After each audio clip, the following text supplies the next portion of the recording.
আর শিক্ষকদের স্থান হচ্ছে তাদের শিক্ষাঙ্গন বা শিক্ষার্থী প্রতিষ্ঠান। কিন্তু তারা কেন রাজপথে নামবে? ধুলোবালি রাজপথে দুমুঠো ভাতের জন্য তারা কেন রাজপথে নামবে? তাদের তো রাজপথে নামার কথা নয়। তারা কেন রাজপথে নামবে? কিন্তু তাদেরকে বাধ্য করবেন না। এ পর্যন্ত শিক্ষক সমাজ অনেক ধৈর্যের পরিচয় দিয়েছে। অনেকেই কিন্তু আন্দোলন সংগ্রাম করেছে। তারা তাদের দাবিও আদায় করে নিয়েছে। যেমন প্রাথমিক বিদ্যালয়ের শিক্ষকরা তারা কিন্তু দাবি আদায় অলরেডি তাদের কিন্তু দাবি কাছাকাছি।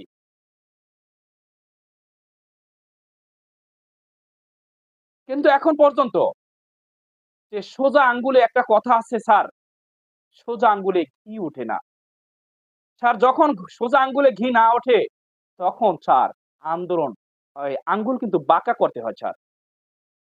তাছাড়া আপনারা প্রস্তুতি নিন।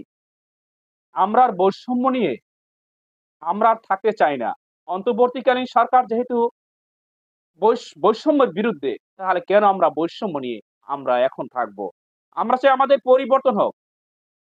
আরেকটা কথা হচ্ছে, অনেকেই জানতে চেয়েছেন স্যার, মহার্ঘ ভাতা। এই মহার্ঘ ভাতার বিষয়ে আমাদের আন্দোলনের কোনো দরকার নেই স্যার। এই মহার্ঘ ভাতা সকলের জন্য স্যার। ২০১৫ সালে যারা পে স্কেল পেয়েছেন, সকলেই মহার্ঘ ভাতা পাবেন। স্যার এটা নিয়ে আমাদের দুশ্চিন্তার কোনো আমাদের চিন্তার কোনো প্রয়োজন নেই। আমরা চাই আমাদের বৈষম্য দূর হোক। এটা সকলে পেলে আমরা পাবো এটি নিশ্চিত হন স্যার। এ যাবৎকালে আমরা পে স্কেল পেয়েছি। ব বিভিন্ন যে সময় যাই সুযোগ সুবিধা আসছে সরকারের পক্ষ থেকে সেটি দেওয়া হচ্ছে। কিন্তু আমাদের যে শিক্ষক সমাজে যে সরকারি এবং বেসরকারি শিক্ষকদের মধ্য যে পাহাড় সমান যে বৈষম্য, সেই বৈষম্যগুলি কি হবে? সেই বৈষম্যর কথা ভাবুন স্যার। আমরা এখন পর্যন্ত আমরা রাজপথে নামতে চাই না। কিন্তু আমাদের শিক্ষক সমাজ প্রস্তুতি নিতে বাধ্য হচ্ছে। তাদের যে বৈষম্য, সেই বৈষম্য থেকে আমরা মুক্তি চাই। আরেকটা কথা স্যার মনে রাখবেন, এ যাবৎকালে আপনি যা পেয়েছেন, আমি শুনেছি অনেক প্রবীণ শিক্ষক যারা অবসরে গিয়েছেন তাদের কাছেও আমি শুনেছি যে তারা নাকি ৳৭০০ এখানে চাকরি করেছেন। কম বেশি হতে পারে। সেখান থেকে এ পর্যন্ত আসছি স্যার। আমরা ৳১২,৫০০ স্কেলে যে যারা চাকরি করি। এখানে ছাড় আন্দোলনের বিনিময়ে কিন্তু এখানে আসছে কোন সরকার আপনাদেরকে মানে শুধু দেয়নি। শুধু কাগজ কলমের মাধ্যমে দাবি দেওয়া জানালেই এ দেশ সেই দেশ নেওয়ায়। আমরা স্বাধীন করেছি ঠিকই। ১৯৭১ সালে এ দেশটি স্বাধীন করেছিলাম বৈষম্যের বিরুদ্ধে। কিন্তু সেই আমরা কি ৭১ সাল থেকে আজ পর্যন্ত আমরা কি পেয়েছি, স্বাধীনতা পেয়েছি? আমরা কি সুফল পেয়েছি? আমরা অন্ততপক্ষে আমি বলতে পারি শিক্ষক সমাজ এখন পর্যন্ত সেই স্বাধীনতা ভোগ করতে পারেনি। আসলাম আমরা নতুন সরকারের অন্তর্বর্তীকালীন সরকার ২০২৪ সালে যাকে বলা হয় বিপ্লবী সরকার। আমি বিপ্লবী সরকার বলেই আপনাকে আখ্যায়িত করতে চাই। কিন্তু সেই শিক্ষায় কোনো আমরা বিপ্লব দেখতে পাচ্ছি না। যে ছাত্র সমাজ রাজপথে ঝাঁপিয়ে পড়েছিল, যে শিক্ষকরাও রাজপথে ঝাঁপিয়ে পড়েছিল। কিন্তু সেই বিপ্লবী সরকার কি করলেন? শিক্ষা ব্যবস্থা নিয়ে এখন পর্যন্ত আমরা কোনো পরিবর্তন, সেই বিপ্লব আমরা লক্ষ্য করছি না।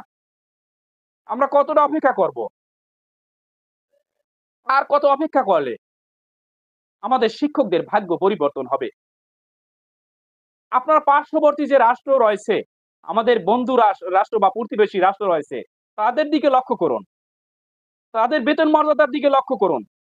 তাহলেই আপনারা বুঝতে পারবেন। অবশ্যই আপনারা বুঝেন। বুঝে না বুঝার ভান করেন। শিক্ষকদেরকে কিভাবে আপনারা দমিয়ে রাখবেন। কথা হচ্ছিল ম্যানেজিং কমিটি নিয়ে। কিন্তু অনেক কথা স্যার প্রসঙ্গ অনেক কথা বলতে হয়। সেই ম্যানেজিং কমিটি প্রথা সেটা বিলুপ্ত করতে আপনারা এখন পর্যন্ত পারলেন না। আপনারা কি পরিবর্তন করবেন? আমরা শুধু দেখি নাটকের পর নাটক, একটার পর একটা প্রজ্ঞাপন। আসলে প্রজ্ঞাপন দিলেই কি সবকিছু শেষ হয়ে যায়? আপনারা এগুলো পরিবর্তন করুন। শিক্ষায় যে পরিবর্তন, যে ধাপগুলি পরিবর্তন করা দরকার, যে ফাউন্ডেশন পরিবর্তন করা দরকার, যে ফাউন্ডেশনটি যে মজবুত করা দরকার, সে ফাউন্ডেশন আপনারা মজবুত করুন। দেশকে যদি এগিয়ে নিতে চান, ছাত্র জনতার যে স্বপ্ন নিয়ে তারা যে অন্তর্বর্তী যে তারা যে বিপ্লবী সরকার আমরা যাকে বলি, যে স্বপ্ন নিয়ে এসেছিল, সেই স্বপ্নকে যদি আপনাদেরকে বাস্তবে রূপদান করতে হয়, সর্বপ্রথম আপনাদেরকে শিক্ষা সংস্কার করতে হবে। শিক্ষা সংস্কার ব্যতীত আপনারা কোন সংস্কারই আপনাদের কোন কাজ হবে না। সফলতার আর মুখ দেখবে না। কারণ যেখান থেকে জাতি আসবে, যেখান থেকে জাতির নির্মাতা, জাতির স্থপতি, যারা দেশ পরিচালনা করবে, আজকের শিশু আগামী দিনের ভবিষ্যৎ। এই দেশকে যদি এগিয়ে নিতে চান, আমাদের ভবিষ্যৎ প্রজন্মকে এগিয়ে নিতে চান, দেশকে যদি আলোকিত করতে চান, দেশের আমাদের ছাত্র সমাজকে আলোকিত করতে চান, দেশকে এগিয়ে নিতে চান, বিশ্বের দরবারে যদি এগিয়ে নিতে চান, তাহলে অবশ্যই সর্বপ্রথম শিক্ষা সংস্কার করতে হবে। শিক্ষা সংস্করণ ব্যতীত দেশ এগিয়ে যাবে না, আর কোন স্বপ্নই আপনাদের বাস্তবায়ন হবে না। কথায় আছে, যেই লাউ সেই কদু। আপনারা সেটি করবেন না। আশা করে রাখি শিক্ষক সমাজ এখনো আপনাদের নিয়ে স্বপ্ন দেখে। আপনারা বৈষম্য দূর করবেন। শিক্ষার মান নিশ্চিত করুন। শিক্ষায় যে বিশৃঙ্খল সেটি ফিরিয়ে আনুন। শৃঙ্খলার দিকে আপনারা ফিরিয়ে আনুন। দেশকে এগিয়ে নিন। আপনাদের শুভ বুদ্ধির উদয় হোক। সেটি আমরা শিক্ষক সমাজ প্রত্যাশা করি। আর আমরা ২০২৫ সালে শুরুতেই যেন আমরা পাঠদান করতে পারি সেই ব্যবস্থাটি আপনারা করবেন। আমাদের শিক্ষক সমাজ যেন রাজপথে না নামতে হয়। রাজপথে যেন আমাদের ওই ঢাকা জাতীয় প্রেস ক্লাবের সামনে যেন অবস্থান কর্মসূচি পালন করতে না হয়। আমরা যেন আমাদের জন্য তালা হাতে নিতে না হয়। আমরা কেন সেটি করব? আমরা করতে পারি না, আমরা চাই না। কিন্তু আমাদের বাধ্য করবেন না। আমাদের শিক্ষক সমাজে যে বৈষম্য, সেই বৈষম্য আপনারা দূর করুন। শিক্ষার পরিবর্তন করুন। শিক্ষার গুণগত মান পরিবর্তন করুন। দেশ এগিয়ে নিন। দেশকে এগিয়ে নিন। দেশকে যদি আপনারা এগিয়ে নিতে চান, অবশ্যই শিক্ষা ব্যবস্থা পরিবর্তন করতে হবে। দেশকে এগিয়ে নিতে হবে। শিক্ষা ব্যবস্থা যদি আপনারা পরিবর্তন না করেন, তাহলে আপনাদের কোন স্বপ্ন আপনারা যত প্রকার সংস্কার করুন না কেন, কোন সংস্কারই কাজে আসবে না। যেখান থেকে ছাত্র জনতা, যেখান থেকে ছাত্ররা আজকের যাদের নীতি নৈতিকতা শিখবে, যেখান থেকে দেশ এগিয়ে যাবে, আজকে যে শিক্ষকরা পাঠদান করাবেন সেই শিক্ষকদের মন মানসিকতা ভালো নেই। তারা পাঠদান করতে পারছেন না। তাদেরকে শ্রেণীকক্ষে বসে চিন্তা করতে হয় আগামীকালকে তার সন্তান কি খাবে, আগামীকালকে তার বাবার চিকিৎসার জন্য টাকা পাঠাতে হবে, কিন্তু তার কাছে টাকা নেই। অধিকাংশ শিক্ষকরা আছেন যারা ধার কর্জ করে, ধার দেনা করে তারপর কিন্তু সংসার চালান। ১ থেকে ২০ তারিখের মধ্যেই কারো টাকা আগেই ফুরিয়ে যায়। টাকাটি ফুরিয়ে যায়। শিক্ষকদের কোনো বাড়তি আয় নেই। তারা যেটি রাষ্ট্রের কাছ থেকে যে টাকাটি পায় সেটি দিয়ে তাদের সংসার চলতে হয় অতি কষ্টে সাদাসিধা ভাবে।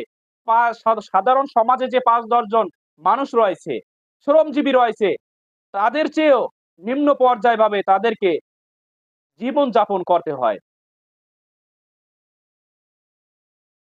বাংলাদেশে একজন গার্মেন্টস কর্মীদের চেয়েও শিক্ষকদের বেতন মর্যাদা সর্বনিম্ন।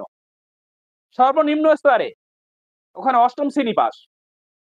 যিনি প্রবেশ করেন তিনি ৮ম শ্রেণী পাস।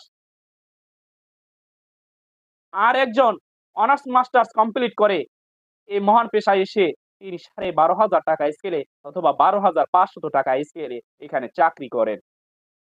আপনারা কতটা মর্যাদা দিয়েছেন, কতটা সম্মান দিয়েছেন। আপনারা কাগজে কলমে বলেছিলেন, জাতি গড়ার মহান কারিগর। শুধু আপনারা শব্দটি দিয়ে শিক্ষকদেরকে সন্তুষ্ট করতে চাচ্ছেন। কিন্তু আসলে এটি করলে হবে না।